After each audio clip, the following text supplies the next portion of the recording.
Welcome students. आज हम नागार्जुन की फसल कविता का अध्ययन करने वाले हैं। नागार्जुन की दंतुरित मुस्कान और फसल दो कविताएं क्षितिज बुक में शामिल की गई है। दंतुरित मुस्कान हमने पढ़ ली है। आज हम फसल कविता का अध्ययन करने वाले हैं। ये फसल कविता जो कि एक किसान की मेहनत को बयान करती है। पूरी प्रक्रिया किस प्रकार से फसल को उगाने में किसान व किसान के पूरे परिवार की मेहनत लगती है, साथ में और अन्य किन किन तत्वों का सहयोग होता है जिससे फसल उत्पादित होती है। फसल नाम सुनते ही हमारी आंखों में चमक आ जाती है। लहलाते खेतों का सा जादू हमारे मन मस्तिष्क में सामने आ जाता है। तो फसल कविता को किस प्रकार से कविता में दिखाया गया है, ये नागार्जुन के शब्दों का ही जादू है। कविता में कहते हैं, एक के नहीं, दो के नहीं, ढेर सारी नदियों के पानी का जादू है।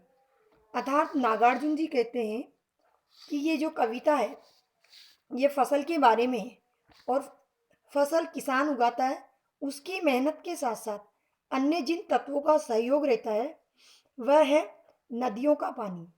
किसी एक नदी के पानी से फसल नहीं उगाई जाती।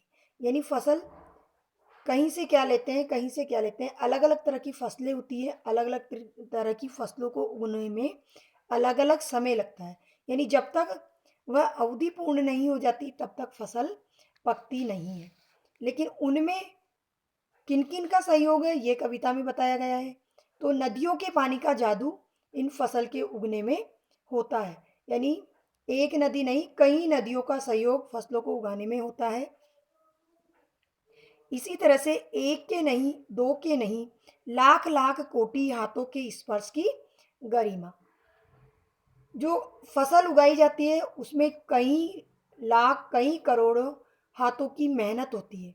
उस मेहनत में लगने वाले समय और परिश्रम से जो फसल उत्पादित होती है, तो उस उन मेहनत करने वाले हाथों के स्पर्श की महिमा उस फसल को उत्पादित होने में लगती है। अर्थात गरिमा, जो गौरव की बात है कि उन लोगों का जो स्पर्श है उन लोगों की मेहनत को बयां करता है। वह फसल उन लोगों की मेहनत का ही परिणाम है।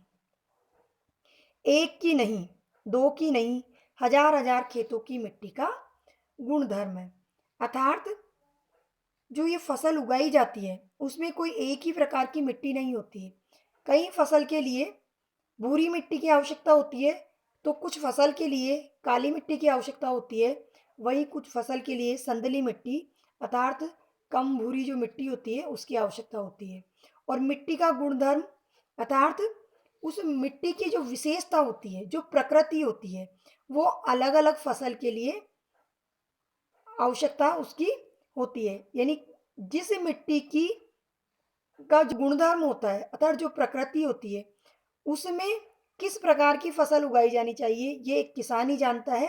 और वो उसी प्रकार की मिट्टी में, यानी जिस प्रकार की मिट्टी है उसमें जिस प्रकार की फसल उग सकती है वो उसी को उगाता है। रूपांतर है सूरज की किरणों का।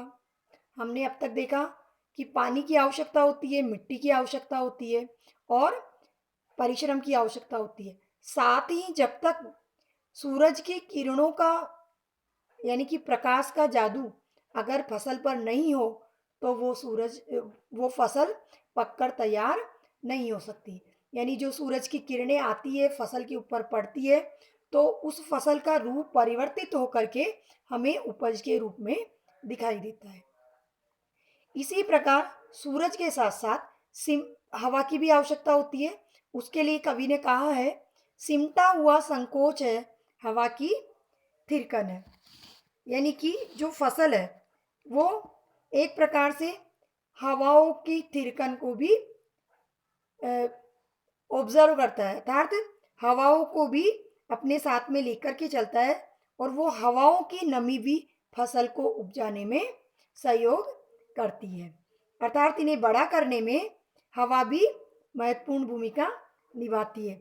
इस प्रकार से फसल किसान की मेहनत के साथ साथ अनेक प्राकृतिक तत्वों के सहयोग का भी फल है।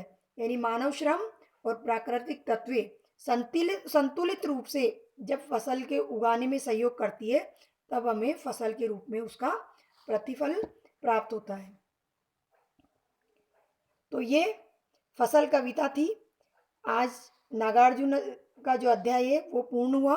इसके बाद हम अगले अध्याय का अध्ययन करेंगे अगले वीडियो में।